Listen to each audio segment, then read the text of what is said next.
ഇതിലേക്ക് നോക്കാം.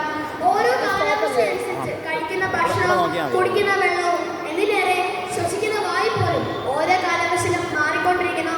മനുഷ്യന്റെ വസ്ത്രധാരണ ശൈലിയും ഭക്ഷണ രീതിയും ഓരോ കാലാവസ്ഥയിലും വ്യത്യസ്തമാണ്. അതിശക്തമായ മഴ മൂലം കടലിന്റെ ജലനിരപ്പ് ഉയരുകയും അത് വെള്ളപ്പൊക്കത്തിന് കാരണമാവുകയും ചെയ്യുന്നു. അത് കൃഷികൾ നശിക്കുന്നു. മനുഷ്യന്റെ മറ്റ് ജീവജാലങ്ങളുടെ ജീവന് അത് ഭീഷണിയാവുകയും ചെയ്യുന്നു. ഉയർന്ന താപനില കൂടുതൽ തീവ്രമായ കൊടുങ്കാറ്റിന് കാരണമാവുകയും ചെയ്യുന്നു. കാലാവസ്ഥ വ്യതിയാനം വെള്ളത്തിന്റെയും ഭക്ഷണത്തിന്റെയും ദൗർലഭ്യവും വർദ്ധിച്ച വെള്ളപ്പൊക്കം, കടുത്ത ചൂട്, കടുത്ത രോഗങ്ങൾ, സാമ്പത്തിക പ്രശ്നം എന്നിവ ജനങ്ങളുടെ ജീവന് ഭീഷണിയാവുകയും ചെയ്യുന്നു. മനുഷ്യന്റെ കുടിയേറ്റത്തിനും ഇവ കാരണമാകുന്നു.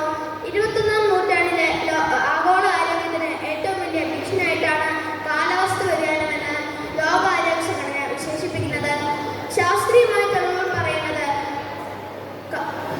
മനുഷ്യന്റെ പ്രവൃത്തി മൂലം അന്തരീക്ഷത്തിൽ അളവില്ലാത്ത ഹരിതഗൃഹവാതകങ്ങൾ തള്ളപ്പെടുന്നു. ഇത് കാരണം മറ്റ് അസാധാരണമായ കാലാവസ്ഥ വ്യതിയാനങ്ങൾക്കും താപനില ഉയരുകയും ചെയ്യുന്നു.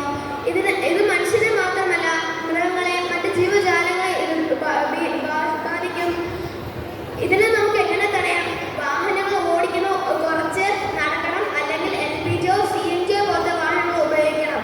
വീട്ടിലിരിക്കുന്ന മാലിന്യങ്ങൾ തീർച്ചയായിട്ടും കൊടുക്കണം. ഇങ്ങനെ നമുക്ക് ഇതിനെ തടയാം. കാലാവസ്ഥ വ്യതിയാനം നമ്മുടെ ജീവിതത്തിലുള്ള ഒരു യാഥാർത്ഥ്യമാണ്. ഇതിനെ നമുക്ക് നമ്മുടെ അനുദിന ജീവിത സാഹചര്യത്തിൽ ഒരു മാറ്റം വരുത്താൻ കഴിയും. പരിസ്ഥിതി സ്നേഹമായി നമ്മുടെ ജീവിതത്തെ മുന്നോട്ട് കൊണ്ടുവരാൻ നമുക്ക് കഴിയണം. ഇതൊരു വ്യക്തിഗത മാറ്റം മാത്രമല്ല, ഒരു സാമൂഹിക മാറ്റം കൂടിയാണ്. ഇത്രയും പറഞ്ഞുകൊണ്ട് ഞാൻ ഇത് വാക്കുകൾ അവസാനിപ്പിക്കുന്നു. നന്ദി, നമസ്കാരം. മാന്യസദസ്സിന് നമസ്കാരം. ഞാനിന്നിവിടെ പറയുവാൻ പോകുന്നത് കാലാവസ്ഥാ വ്യതിയാനവും ജീവിതചര്യയും എന്ന വിഷയത്തെക്കുറിച്ചാണ്. വേനൽക്കാലത്ത് മഴ, മഴക്കാലത്ത് അത്യക്ഷണം തുടങ്ങി കാലാവസ്ഥയിൽ സമൂലമായ മാറ്റങ്ങൾ വന്നുകൊണ്ടിരിക്കുകയാണ്. മാറിവരുന്ന കാലാവസ്ഥയോടും ഏറിവരുന്ന ആഗോളതാപനത്തോടും ഭൂമി പൊരുതുകയാണ്. കുറച്ചുനാൾ മുൻപ് വരെ കാലാവസ്ഥാ വ്യതിയാനം എന്നത് ഭാവിയിൽ എപ്പോഴോ നടക്കുവാൻ സാധ്യതയുള്ള ഒന്നാണെന്ന മട്ടിലായിരുന്നു പലരും കരുതിയിരുന്നത്.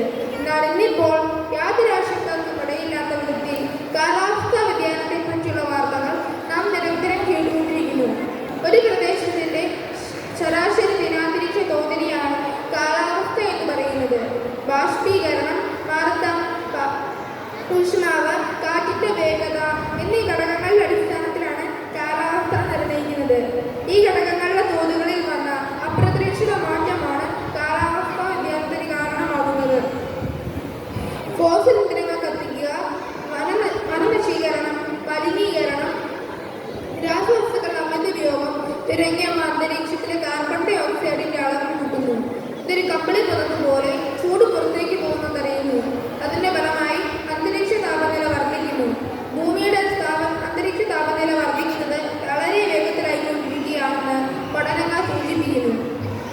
ഈ വർഷത്തെ ചൂട് അസഹനീയമാണെങ്കിൽ വരുവാനിരിക്കുന്ന വർഷത്തിലെ ചൂട് അതിലും കഠിനമായിരിക്കുമെന്ന് ഓർക്കുക. ഈ വർഷത്തെ ചൂടിനേക്കാളും അധികമാകും അടുത്ത വർഷത്തിലേത്. അതിലും അധികമാകും അതിനടുത്ത വർഷത്തെ താപനില. ലോകത്തെമ്പാടും ഇന്ത്യയിലടക്കം ശക്തി കുറഞ്ഞ മഴയ്ക്ക് ഗണ്യമായ കുറവ് രേഖപ്പെടുത്തിയിട്ടുണ്ട്. പകരം തീവ്രതയേറിയ മഴ പെയ്യുക വർദ്ധിച്ചു വരുന്നു. ഒരു ദിവസം മുഴുവൻ കിട്ടേണ്ട മഴ 1-2 മണിക്കൂറിനുള്ളിൽ പെയ്തു തീരുക. ഒരു മാസം കിട്ടേണ്ട മഴ ഒരാഴ്ചക്കുള്ളിൽ പെയ്തു തീരുക. ഇത്തരം വാക്കുകൾ ഇപ്പോൾ സർവ്വസാധാരണമായിക്കൊണ്ടിരിക്കുകയാണ്. കാലാവസ്ഥാ രീതികളിൽ വന്ന മാറ്റം നമ്മുടെ ആരോഗ്യത്തെയും കൃഷിയെയും സാമൂഹിക പുരോഗതിയെയും എന്തിനേറെ പറയുന്നു നമ്മുടെ സാമൂഹിക സ്ഥിതിയെ വലിയ പ്രതികൂലമായി ബാധിച്ചുകൊണ്ടിരിക്കുകയാണ്.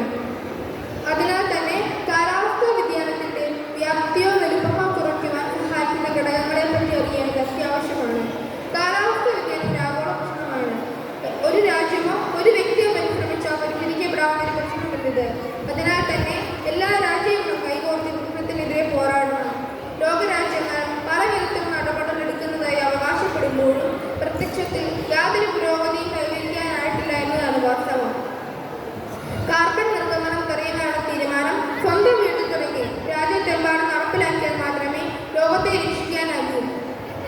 പ്രകൃതിയെ സംരക്ഷിക്കുക, പ്രകൃതിയോടിണങ്ങി ജീവിക്കുക, വനനശീകരണം കുറയ്ക്കുക, മലിനീകരണം കുറയ്ക്കുക, സൗരോർജ്ജം, കാറ്റിൽ നിന്നുള്ള ഊർജ്ജം എന്നിവ കൂടുതൽ ഉപയോഗിക്കുക എന്നിങ്ങനെ നമുക്ക് ഓരോരുത്തർക്കും ഹരിതവാതകങ്ങളെ പറ്റി ചിന്തിക്കുവാനും